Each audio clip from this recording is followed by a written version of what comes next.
죄에 빠져 헤매이다가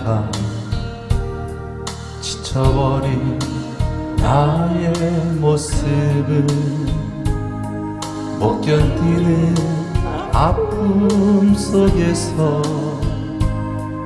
그렇게 쓰러졌을 때 아무도 오는 사람이 없어 정말로 나 외로웠네.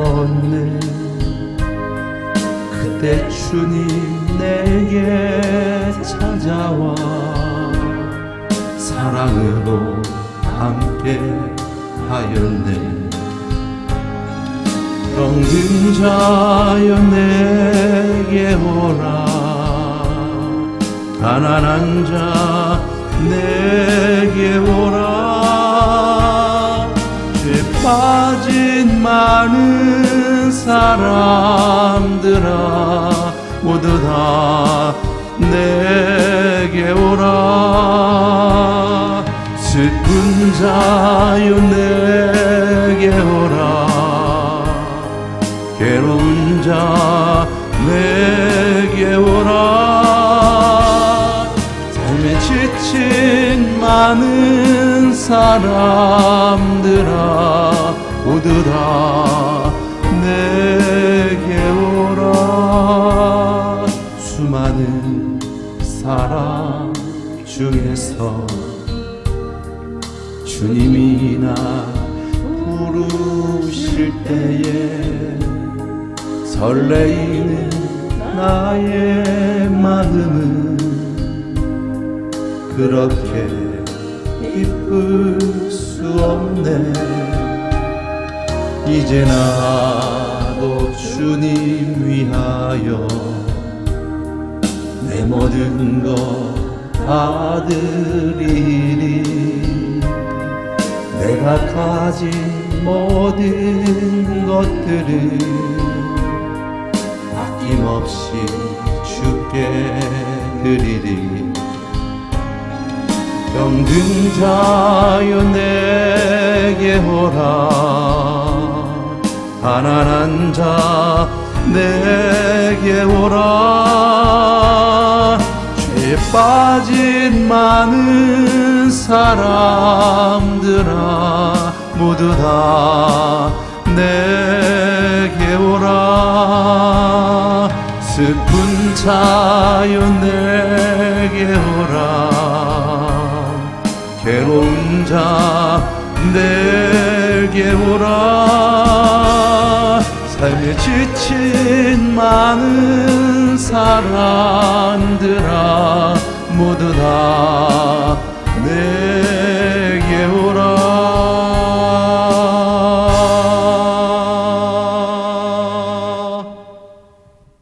아멘.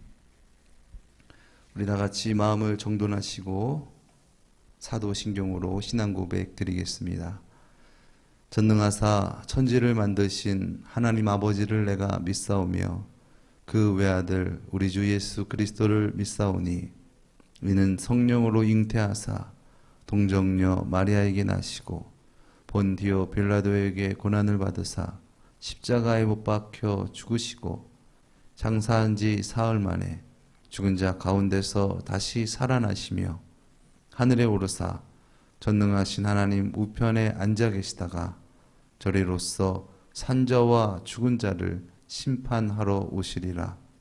성령을 믿사오며 거룩한 공회와 성도가 서로 교통하는 것과 죄를 사하여 주시는 것과 몸이 다시 사는 것과 영원히 사는 것을 믿사옵나이다. 아멘.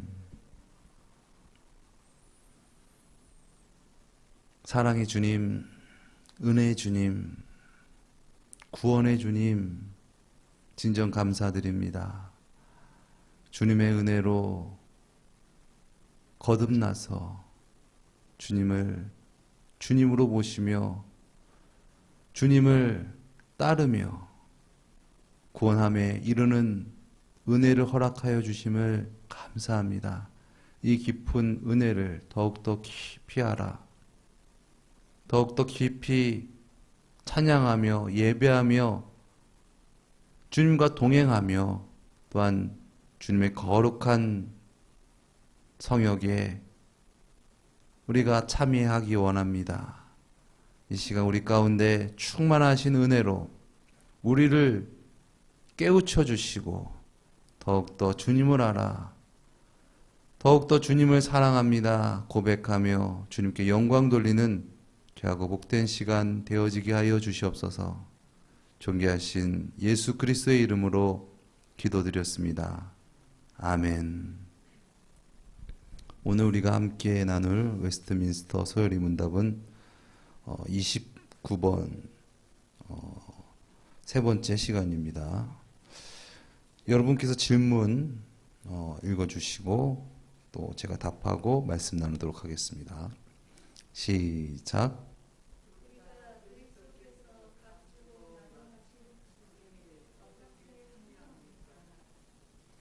우리는 그리스도께서 값주고 마련하신 구속을 우리에게 유효하게 적용하시는 성령의 사역에 의해 참여합니다. 아멘. 구속의 적용에 대한 부분들 전 시간에 첫 번째 시간, 두 번째 시간에서 오늘은 좀 매듭을 짓고 함께 은혜 나누려고 합니다. 예수님께서 우리를 값을 주고 사셨죠. 이것은 노예로 팔려가 있는 자가 그 노예 생활에 만족하지 못하고 아주 힘겨워하고 괴로워하고 있는 상황인데 거기서 헤어나올 수가 없는 상황입니다. 자기의 힘과 어떤 자기의 노력으로는 그 값을 지불하고 나올 수 없는 어떤 그런 상황 가운데 어떤 이가 그에게 값을 지불하고 그를 구속하여서 그를 인도하고 또한 그에게 다른 복된 길과 또한 복된 신분을 허락해 준다라는 부분들, 이것이 구속이라 하겠습니다. 그래서 죄로 말미암아 우리는 공의의 하나님께 영벌을 받을 수밖에 없는 그러한 진노의 본질상 진노의 자녀였는데 하나님의 놀라우신 그 국률하신 사랑으로 인하여 독생자 예수님을 땅 가운데 보내주시고 그 예수님께서 우리의 죄를 대신하여서 십자가상에서 죽으시고 또한 부활 승천 하나님 보좌 우편에 앉아 계심으로 말미암아 우리의 죄를 사해 주실 뿐만 아니라 우리를 천국으로 인도하신다라는 부분들에 대해서 우리가 살펴보았습니다. 이번 시간은 하나님의 부르심에 대해서 함께 나누려고 합니다. 하나님의 부르심이 이르면 뭔가 좀 장례식장 분위기가 좀 나죠. 네. 그래서 소천이라고 찾아보니까 기독교 용어더라고요. 이 소천, 불을 소자에다가 하늘천. 그래서 하늘에서 부름을 받았다. 이것을 하나님께 부름을 받았다라는 부분들. 그래서 어떤 분들은 하나님께서 부르시다 또는 하나님께 부르심을 받다 뭐 이런 식으로 또 그것을 한글로 표현하시는 분도 있더라고요. 네, 그래도 더 와닿지 않나 소천보다는. 아무튼 오늘 하나님의 부르심에 대해서 나누려고 하는데 그런 이제 죽음에 대한 부분들에 대한 것이 아니라 진정 죄에 빠져 있는 자들을 하나님께서 그 가운데서 건져내신다라는 그런 부르심에 대한 측면에 대해서 함께 은혜를 살펴보면서 은혜 나누도록 하겠습니다. 범죄하였고 타락하여서 그 타락한 인간으로 말미암아 이 세상 모든 만물이 변질되어서 죄악된 세상 가운데서 우리는 태어나고 그곳에서 살아가게 되었습니다. 그래서 그 속에서 우리 스스로는 구원을 얻을 수가 없는 것이죠. 그래서 하나님을 알지 못하고 하나님에 대한 흔적과 하나님에 대한 인식은 있으나 참 하나님을 알지 못해서 이 세상의 풍속을 쫓아서 살아갈 수밖에 없고 또한 육신의 정욕을 쫓아서 살아갈 수밖에 없고 육신의 정욕이라 하면 단순한 어떤 쾌락적인 중독적인 것만 얘기하는 것이 아니라 나의 육신을 귀하게 여기는 마음, 즉 내가 손해보고 또 내가 아파하고 내가 죽을까봐 이런 어떤 그런 부분들에 대한 것들 때문에 우리가 그것을 초월하지 못하고 하나님께 나올 수가 없다라는 것이죠. 진정 하나님을 만나고 하나님이 주가 되시면 그 속에서도 구원함을 얻을 수가 있는데 인간의 힘으로 자력으로는 그걸 넘을 수가 없는 그런 상태에 놓여져 있었습니다. 그래서 로마서에는 모든 사람이 범죄하였고 모든 사람이 하나님의 영광에 이르지 못하였다라고 정의하였습니다. 그런데 그 가운데서 하나님께서는 부르신다는 것입니다. 누구를 부르십니까? 택하신 주님의 백성을, 자녀를 그 속에서 부르신다는 거예요. 그러니까 하나님의 부르심의 주체는 하나님입니다. 하나님께서 부르시지 않았다면 올 수가 없는 거예요. 하나님이 부르시질 않았는데, 하나님께서 택하시질 않았는데 어떻게 우리의 인간의 자력으로 우리가 그것을 깨고 무시하고 우리가 갈 수 있겠냐는 말입니다. 그래서 기독교의 가장 좀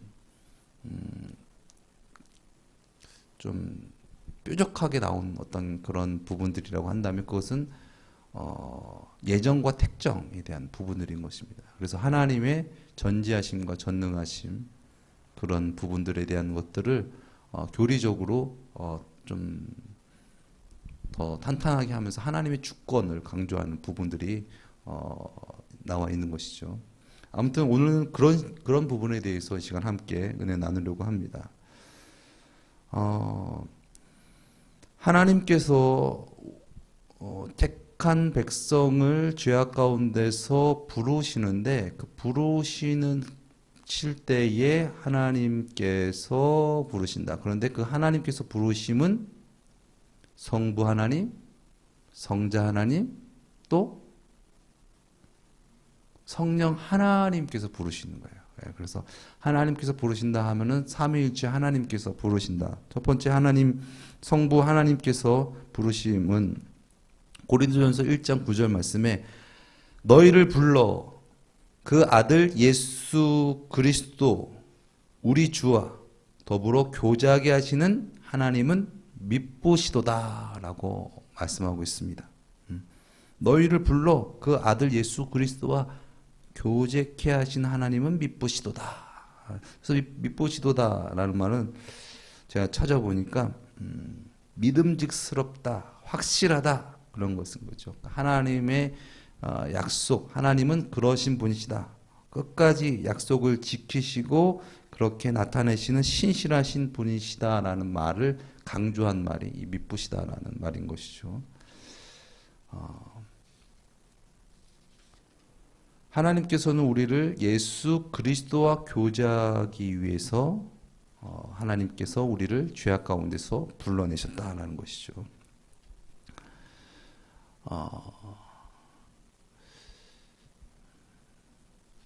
제가 적었는데 이거 아무튼 또 다른 성경 말씀에 너희도 아는 바와 같이 우리가 너희 각 사람에게 아버지가 자기 자녀에게 하듯 권면하고 위로하고 경계하노니 이는 너희를 부르사 자기 나라와 영광에 이르게 하시는 하나님께 합당히 행하게 하려 함이라라고 나와 있습니다.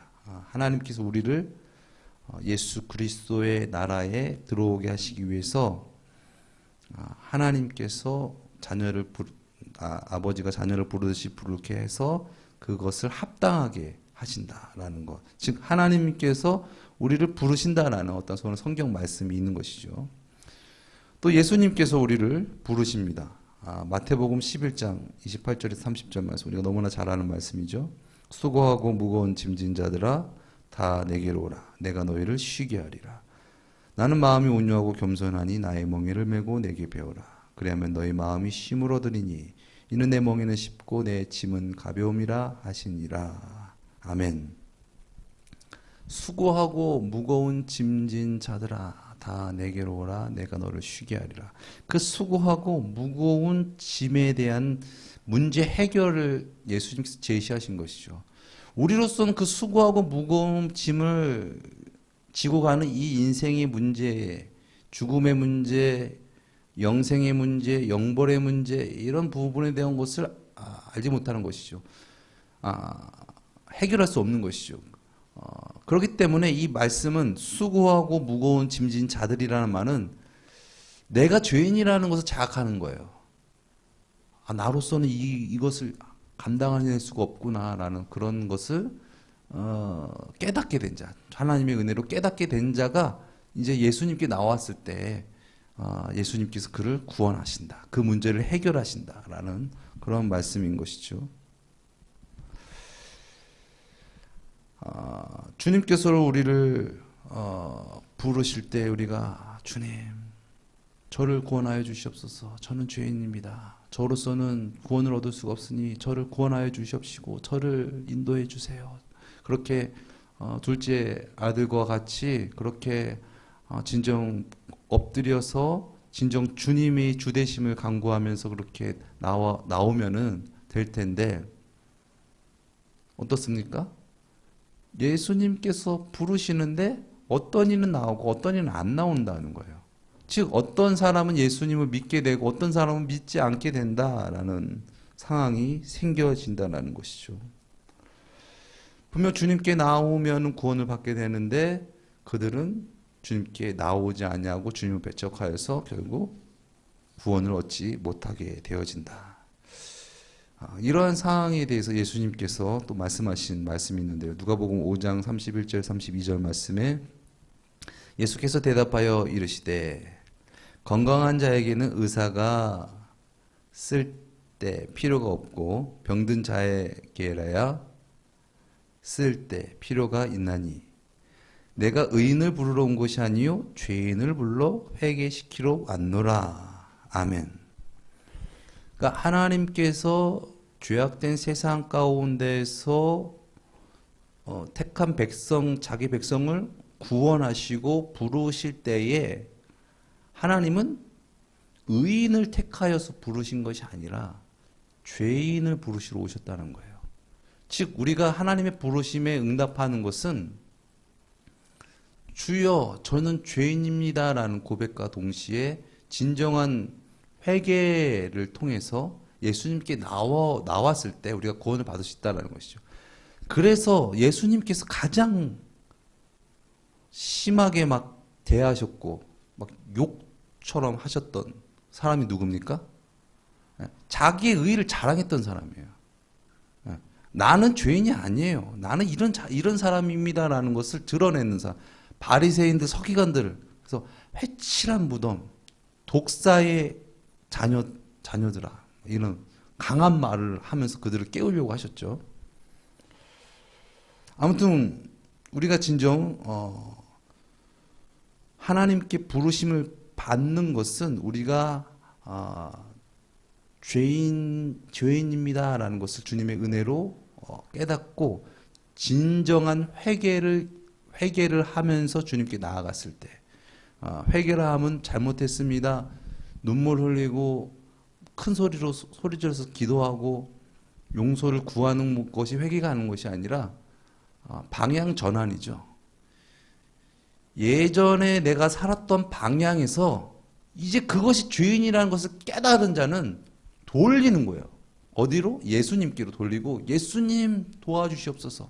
다윗의 자손 예수여 저를 구원하여 주시옵소서. 그렇게 예수님께 진정한 회개를 하고 방향 전환을 했을 때 인생의 변화가 오고 구원이 오고 영생이 열악하는 것이 나는 가던 길 그대로 가면서 나는 예수님 믿습니다. 저는 예전이나 똑같네요. 그러면은 진정한 회개를 하지 않은 거예요. 예수를 믿으면 진정한 예수님께 회개를 했으면 변화가 나타나야 되는 거예요. 변화가. 그것은 나의 육신의 어떤 육정적인 변화가 아니라 예수 그리스도의 주 되심으로 말미암아 예수님의 인도함을 받아서 구원함을 받아서 나타나는 변화인 것이죠. 하나님께서는 우리를 부르실 때 진정 내가 죄인입니다. 그리고 진정 회개하는 자를 예수님께서는 찾고 부르신다라는 것이죠.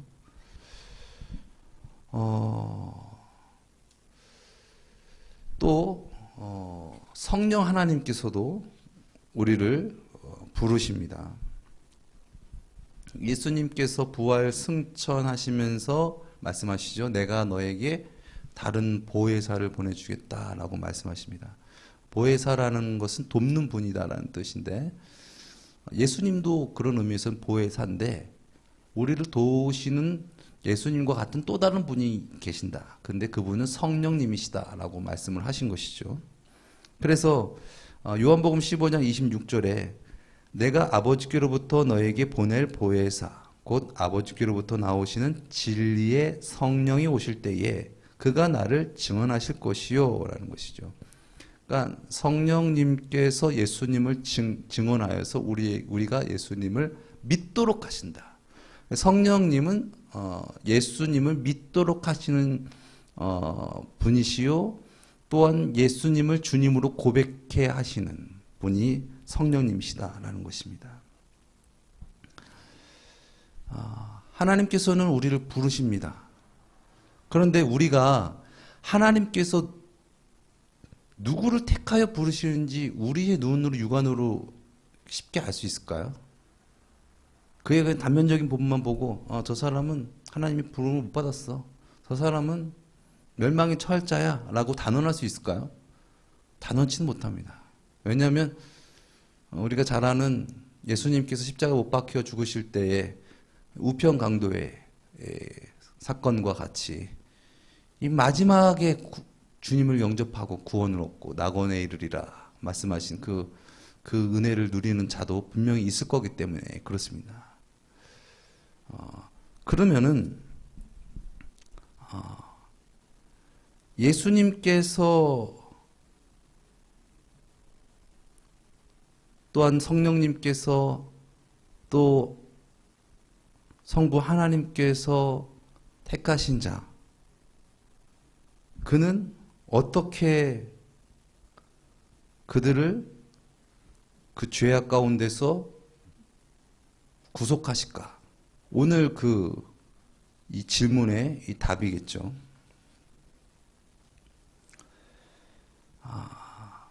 첫 번째, 하나님은 죄악 가운데서 그 택한 백성을 부르실 때에 그 부르시는 방법이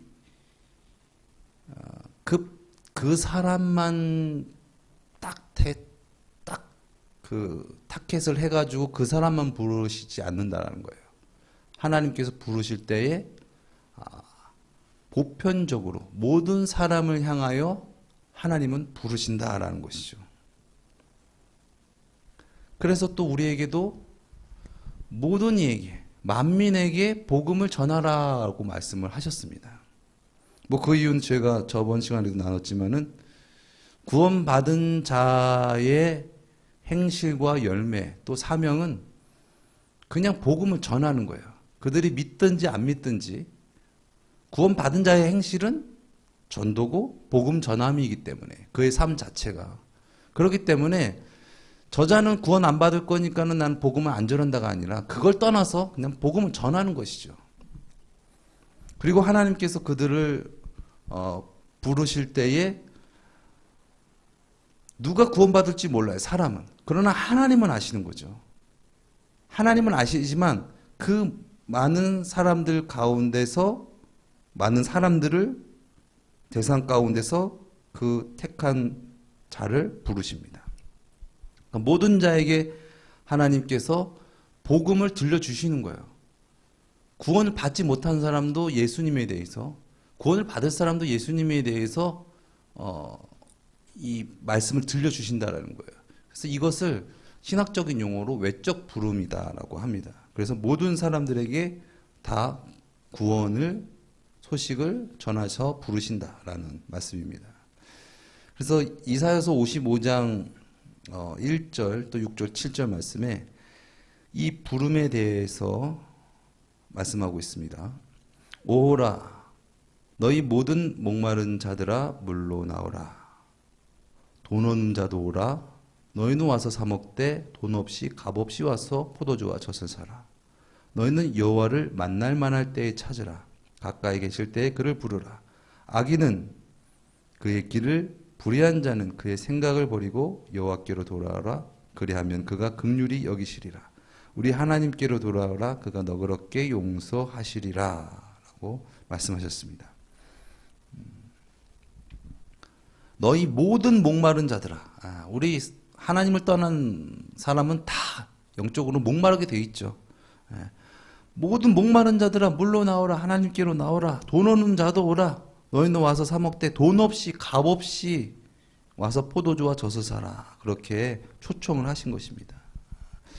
복음은 이처럼 보편적으로 모든 사람에게 초청하는 것입니다. 그가 택함을 받든지 안 받든지 그것을 우리가 판단하는 것이 아니라 오직 선택하시고 판단하신 것은 하나님이시고 우리가 감당해야 할 사명은 그냥 복음을 듣고 받고 전하는 것이죠. 그래서 이 말씀에 대한 부분들을 다시 요약해서 반복하는 이 말씀이 계시록 22장 17절 말씀에 성령과 신부가 말씀하시기를 오라 하시는도다. 듣는 자도 오라 할 것이요 목마른 자도 올 것이요 또 원하는 자는 값없이 생명수를 받으리라 하시더라 말씀하셨습니다. 이와 같이 하나님의 외적인 부름은 누구에게나 모든 사람에게나 들려주시는 그런 초청의 말씀입니다. 우리도 예수를 믿게 된 계기가 이 모든 사람에게 들려주시는 이 구원의 복음의 메시지, 예수 그리스도에 대한 그 전함을 듣고 우리가 결국 주님께 나오게 된 것이죠. 그런데 그 하나님께서 이 부르시는 이 외적 부르심의 이 특징을 첫 번째는 보편적으로 사람들에게 말씀을 하시는 것이고 두 번째로는 이 진실한 부르심인데 당연한 것이지만은 하나님은 그 부르심을 갑자기 철회하시거나 바꾸거나 그러시는 분이 아니시다.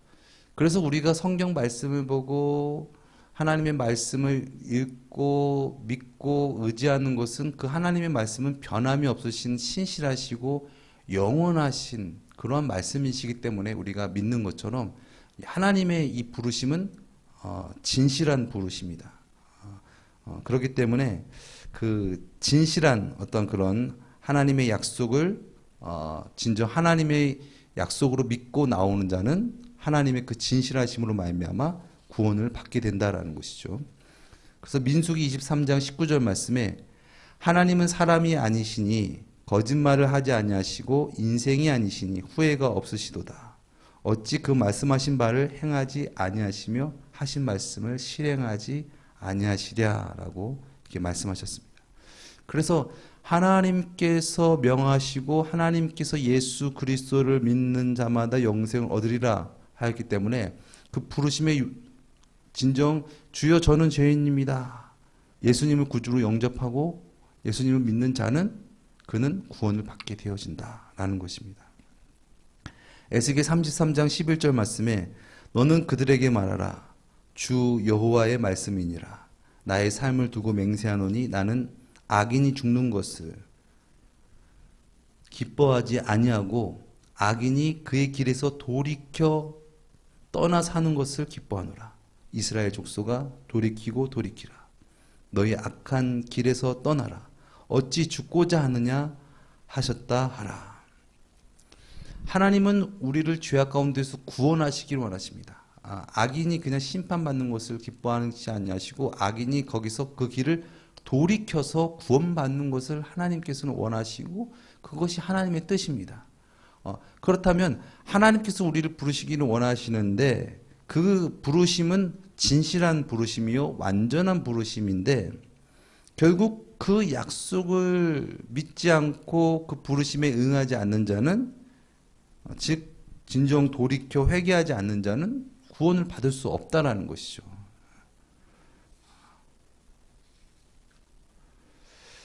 그래서 마태복음 22장에도 이 혼인잔치의 비유처럼 이 혼인잔치를 벌이신 다음에 이 혼인잔치에 많은 사람들을 초대했는데 그 사람들이 그 초청에 응하지 않고 나는 뭐 바쁜 일이 있다, 뭐 나는 뭐 소를 샀다, 뭐 나는 뭐 장가 가야 된다, 뭐 그러면서 그 초청에 응하지 않았죠. 그래서 또 그 주인이 다른 종을 또 보냈더니 그 종을 막 핍박하고 결국 막 그 종을 죽이는 어떤 그런 상황입니다. 하나님께서는 초청하시기를 원하시고 초청을 했는데 결국 그 초청을 받아들이지 않으니까는 잔치 가운데 들어갈 수 없다라는 것이죠. 누가 복음에서도 그런 말씀이 있습니다. 그러면서 이 누가복음 말씀에 이런 말씀을 하시죠. 청함을 받은 자는 많되 택함을 받은 자는 적다. 청함을 받은 자는 많은 거예요. 근데 결과적으로 들어온 자는 택함을 받은 자는 적다라는 거예요. 하나님께서 그 보편적인 어떤 그런 부르심을 하시지만 진정으로 하나님께서 부르신 자는 하나님의 택하신 자다라는 그런 부분들을 말씀하고 있는 것이죠. 하나님께서는 모든 사람을 보편적인 어떤 그런 부르심을 전하시지만 정녕 그 부르심의 진실함으로 듣고 나오는 자, 그 자는 그 자가 자력으로 나온 것이 아니라 하나님께서 그 자를 택하여 부르셨기 때문에 그 자가 결국 그러한 하나님의 초청에 응할 수가 있었다. 즉 구원은 자기의 어떤 의지와 선택, 결단으로 되어지는 것이 아니라 하나님의 예정 가운데에 하나님께서 구원하시고자 택하였기 때문에 그가 많은 자들 가운데서 택함을 받았지만 그가 하나님의 은혜로 말미암아 하나님께 나오는 자가 되어졌다라는 것입니다. 이것이 오늘 이 교리 가운데에 우리는 그리스도께서 값주고 마련하신 구속을 우리에게 유효하게 적용하시는 성령의 사역에 의해 참여합니다라는 말과 동의하게 되는 것이죠. 그러니까 우리가 하나님께서 우리를 예수 그리스도의 그 구원의 사역, 구속의 사역으로 말미암아 우리를 부르셨어요. 만백성을 부르셨어요. 그런데 그것에 우리가 그 구원의 사역, 즉 우리가 구원받고 영생받고 천국에 가는 것, 그 구속의 사역에 우리가 어떻게 참여해야 되냐는 것은 우리에게 유효하게 적용하시는 성령의 사역에 참여하는 것입니다. 성령의 사역으로 말미암아 우리가 거기에 참여하게 된다는 것이죠. 유효라는 거 많이 들어보셨죠? 반대는 무효잖아요. 예. 무효는 효력이 없는 거예요. 그런데 유효는 효력이 있게 되는 거예요. 결국 그 구원의 그 구속의 사역의 그 효력이 있게 하시는 그 성령님의 그 역사하심으로 말미암아 우리가 그 부르심에 응답할 수 있다라는 것이죠. 하나님께서는 그런 복음을 전하셨지만 그 복음을 그냥 들어서 그냥 사람이 인위적으로 구원받을 수 있는 것이 아니라 성령님의 역사하심이 없이는 그 복음에 하나님의 부르심에 응할 수가 없다라는 것입니다. 그래서 우리가 자주 나눴지만 창세기 1장 3절 말씀에 이 빛이 있으라 하심에 빛이 있었고 그 빛이 하나님 보시기에 좋았더라 말씀하셨잖아요. 그 빛은 이 세상 모든 만물이 창조하시기 전에 하나님께서 예정하시고 택정하신 어떠한 그런 부분들을 말씀하고 있는 것이죠. 분명 어둠이고 혼돈인 가운데에 홀로 빛 대신 예수님께서 빛이 있으라 하심에 자신의 존재를 계시하시고 선언하심으로 말미암아 그 계시와 그 빛을 받아들이는 자는 결과적으로 어둠 가운데서 빛이 된다라는 것이죠. 그런데 빛이 있으라 해가지고 모두 다 빛이 되는 것이 아니라 그 어둠 가운데 건져내어지는 백성이 따로 있다라는 것이죠. 그래서 빛과 어둠을 나누시고라는 말씀을 하시잖아요. 그래서 빛과 어둠은 이 양면성을 갖고 있는 것이죠. 어둠이 없이는 빛이 존재할 수 없고 빛이 없이는 어둠이 존재할 수 없는 것이죠. 그래서 결국 우리를 진정 빛되게 하시기 위해서 어둠 가운데서 건져 주셨다. 또 하나님은 빛이시다라는 부분들을 우리에게 계시하고 있는 말씀인 것입니다. 아무튼 우리가 예수 그리스도를 믿게 되어졌어요. 내가 진정 예수를 믿게 됐어. 그것은 내가 예수님을 믿는다고 나의 의지와 노력으로 믿은 것이 아니라 하나님의 놀라우신 은혜로 말미암아 내가 예수님을 믿게 되어진 거예요. 그러니까 수많은 사람들 속에서 내가 예수님을 믿습니다라는 고백을 하게 되는 것. 우리가 이번 주일날 살폈던 것처럼 진정 거듭남의 중생을 경험하고 이제 내가 나의 삶의 변화, 정말 예수님을 따라 살아가는 어떤 그런 성령의 역사하심이 우리 가운데 있게 되어진 것은 진정 하나님의 은혜로 말미암아 우리를 예수를 믿게 된 것이지, 내가 예수님을 보고 내가 예수님 믿습니다라고 해서 믿을 수 있는 것이 아니라는 그런 말씀인 것이죠. 아무튼 하나님께서는 이 외적 부르심을 통해서 만민에게 복음을 전하시지만 그 가운데서 구원받는 자, 진정 예수 그리스도를 영접한 자는 소수이고 부분입니다. 그래서 그 진정 구원받은 자는 정말 그런 하나님의 그 부르심의 그런 유효한 효과가 나타내어진다. 그래서 그 하나님의 그 부르심이 그들에게 유효하게 적용되어졌다라는 것이죠.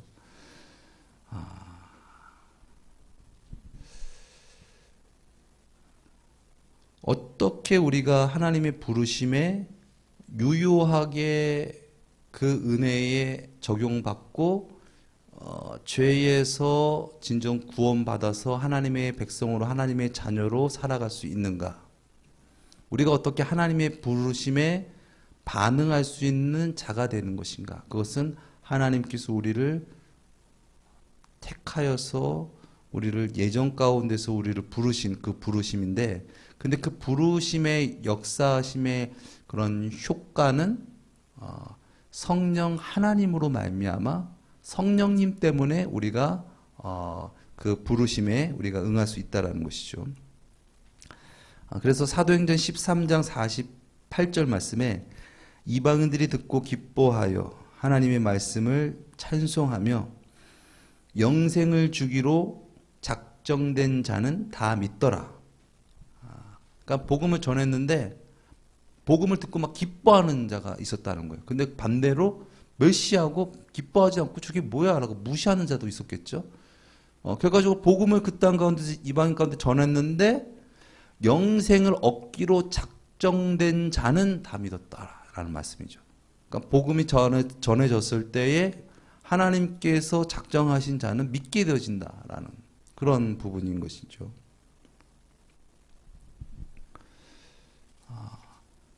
그러므로 우리가 복음을 전하는 데 있어서 내가 복음을 전했는데 왜 제가 믿지 않지? 왜 많은 사람들이 왜 복음을 왜 등한시 하고 믿지 않지? 라고 우리가 생각할 것이 아니라, 예를 들어서 하나님께서 우리를 부르셔서 우리를 복음 전하는 자로서 우리를 사용하시는데 우리 삶 가운데 10,000명이라는 사람이 있는 거예요. 그런데 그 중에서 하나님께서 택하신 자가 만약에 1명이면 9,999명은 안 믿는 거예요. 복음이 능력이 없어서가 아니라 하나님께서 영생을 얻기로 작정한 자가 1명이니까 그래요. 그래서 그 사람들은 믿을 수가 없는 것입니다. 그래서 우리가 진정 이 복음의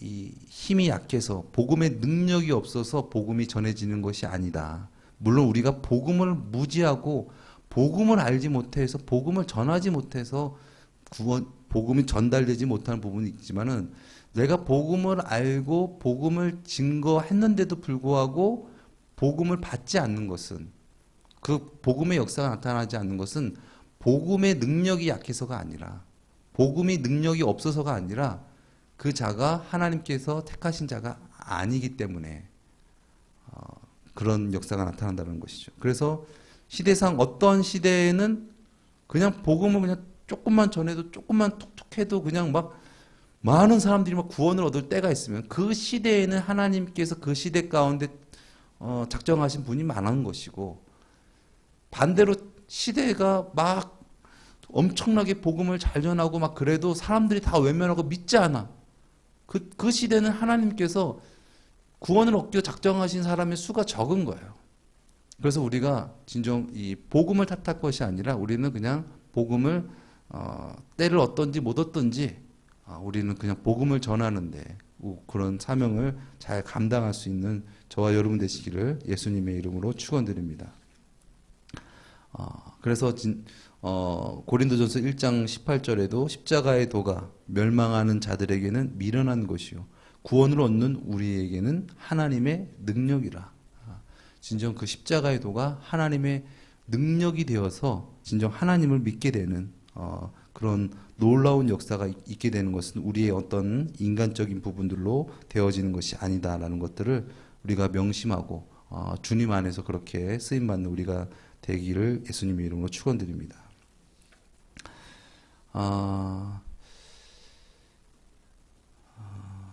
또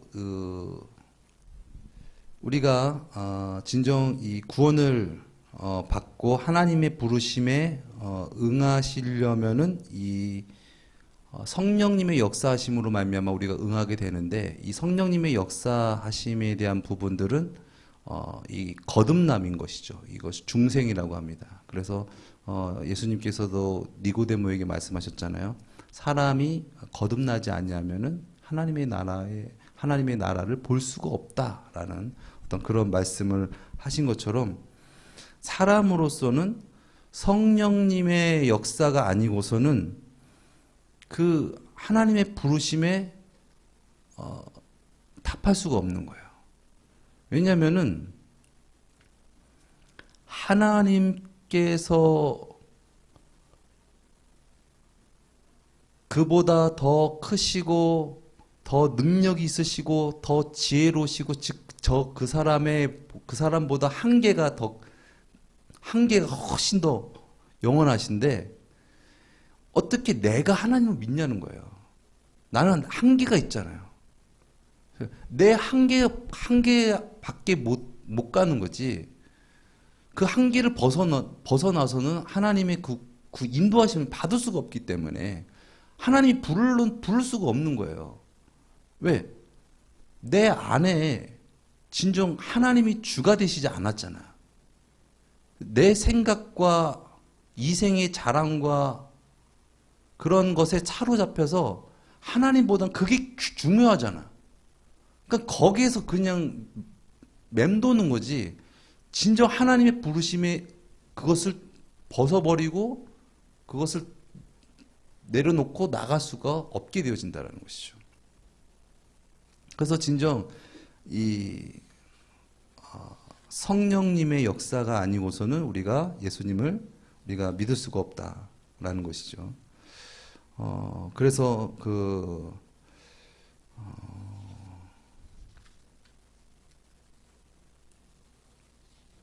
에베소서 2장 1절에서 3절 말씀 보면, 그는 허물과 죄로 죽었던 너희를 살리셨도다. 그때에 너희는 그 가운데서 행하여 이 세상 풍조를 따르고 공중 권세 잡은 자를 따랐으니 곧 지금 불순종의 아들들 가운데서 역사하는 영이라. 그러니까 왜 불순종하느냐? 왜 죄악 가운데 살아가느냐? 그것은 그 가운데서 역사하는 영 때문인데, 그 영이, 죄 가운데 있는 영은 하나님께서 주가 되시는 것이 아니라 이 세상이 주가 되고 또 육신의 정욕이 주가 되는, 그것이 주다라고 여기게 하는 생각과 그런 가치관, 결국 그 가치관은 하나님이 아니고 악령인데, 그 악령은 결국 사탄이다. 그래서 이 세상 풍속을 잡은 자, 하나님을 믿지 않고 하나님의 뜻을 이루지 못하게 하는 이 죄악된 세상 가운데서의 최고의 권세자는 사탄이라는 거예요. 그래서 우리는 그 사탄의 권세 아래서 살았어요. 거기에 종로를 타면서 살 수밖에 없었어요. 전에는 우리도 다 그 가운데서 우리 육체의 욕심을 따라 지내며 육체와 마음에 원하는 것을 하여 다른 이들과 같이 본질상 진노의 자녀이었더니, 그래서 하나님의 이 공의하심 가운데에 진노를 받을 수밖에 없는, 본질상 하나님이 주가 되시지 않냐고 사단을 쫓는 그러한 본질상 진노의 자녀였다라는 것이죠. 그래서 아까도 말씀드렸지만 요한복음 3장 말씀에 거듭나지 않으면, 그렇기 때문에 하나님 나라를 볼 수가 없다. 어떻게 하나님을 진정 만나지도 못했고 하나님을 따라 살지도 못하는데 어떻게 하나님의 나라에 들어갈 수 있으며 하나님의 역사함을 내가 경험을 할 수가 있겠냐. 육신적인 세상적인 것을 경험은 하긴 하겠죠. 그러나 어떻게 하나님의 역사를 어떻게 경험할 수 있고 누릴 수가 있겠냐라는 말씀인 것입니다. 그래서 고린도전서 12장 3절 말씀에 성령으로 아니하고는 누구든지 예수를 주라 할 수 없느니라.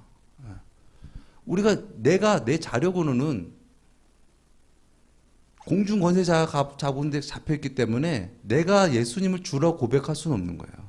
나의 힘으로는 내가 정녕 주님을 배반하진 않겠습니다라고 말했지만은 예수님께서는 그걸 아시고 너는 나를 3번 부인하리라 라고 말씀을 하시잖아요. 그것이 무엇입니까?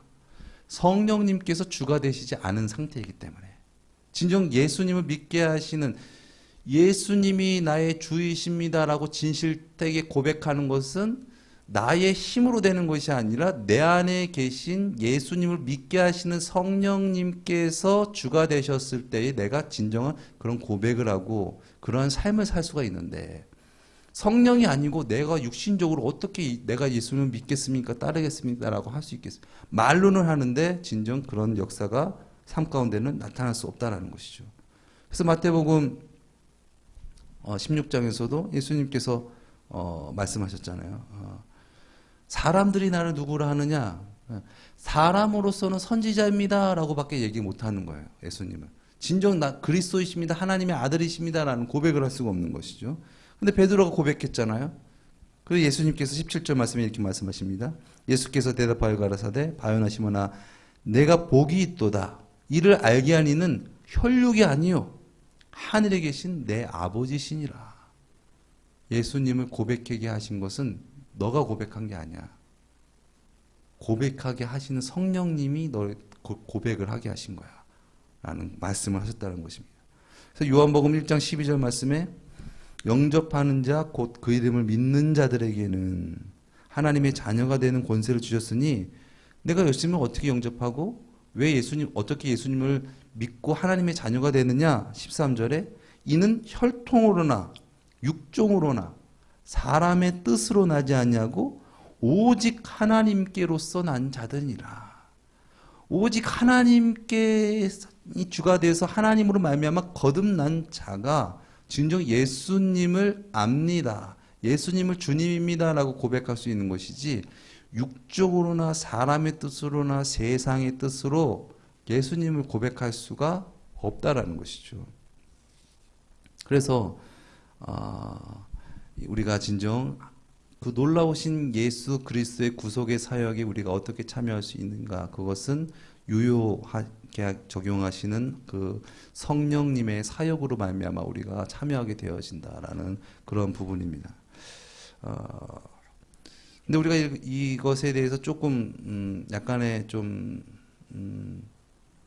신학적인 어떤 그런 좀 더 세밀한 부분들을 들어가다 보면 이것을 어떤 이 논리적인 순차적인 부분으로 봤을 때 하나님께서 부르시고 그리고 중생을 얻어서 그 하나님의 부르심에 응할 수 있는 어떤 그런 어떤 과정 가운데 이루어지는데, 그러면 하나님의 그런 어떤 그런 부르심을 경험하지 못한 자, 즉 내가 죄인입니다,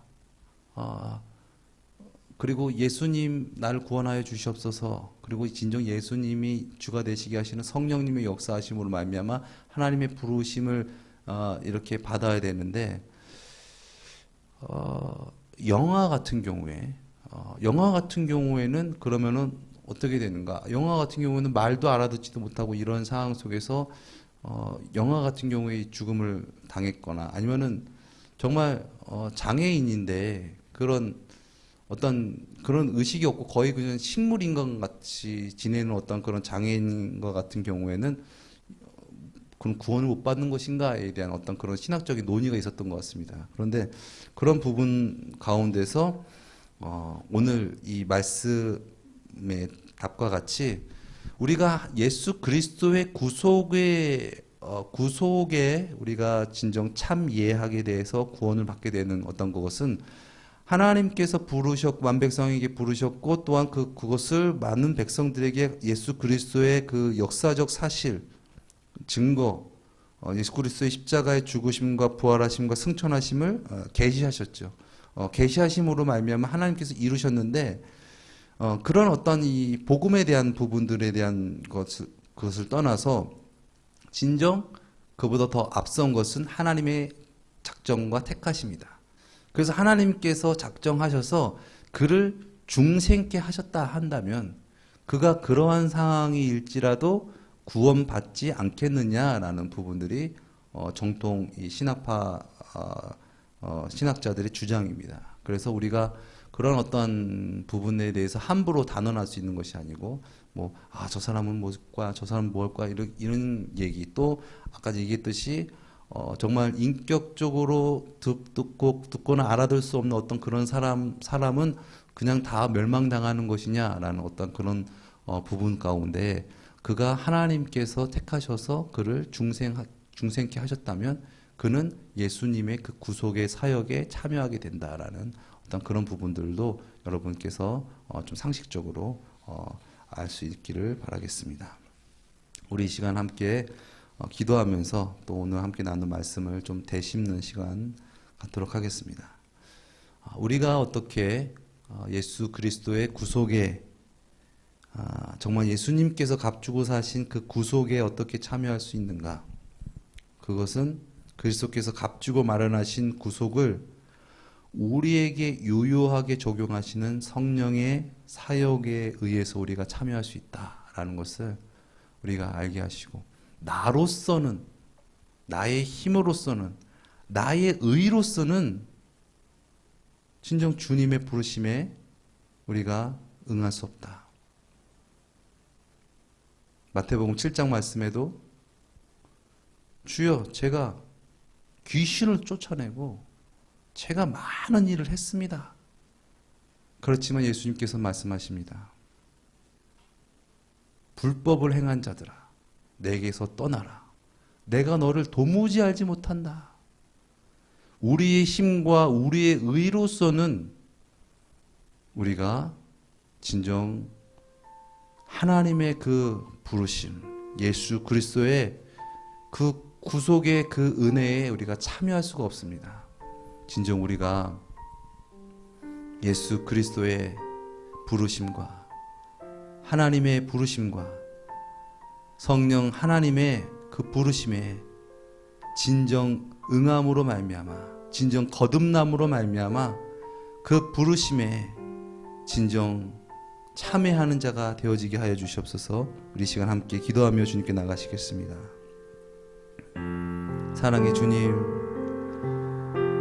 우리가 구속을 이루는 것이 아니라 예수님께서 친히 우리를 위하여 놀라우신 대속과 그 구속을 값주고 마련하셨습니다. 그러나 그 마련하신 구속에 우리가 참 이해할 수 있는 것은 우리의 자력과 우리의 힘이 아니라 만세전부터 예정하신 그 놀라우신 하나님의 뜻이 아니면 또한 예수 그리스도를 믿게 하시는 성령님의 그 중생케 하시는 은혜가 아니면 진정 예수님을 주님으로 고백할 수 있게 하시는 성령님의 역사하심이 아니면 우리가 이 죄 많은 세상 가운데서 우리가 구원받아 그리스도인으로서 하나님의 자녀로서 살아갈 수 없음을 이 시간 고백합니다.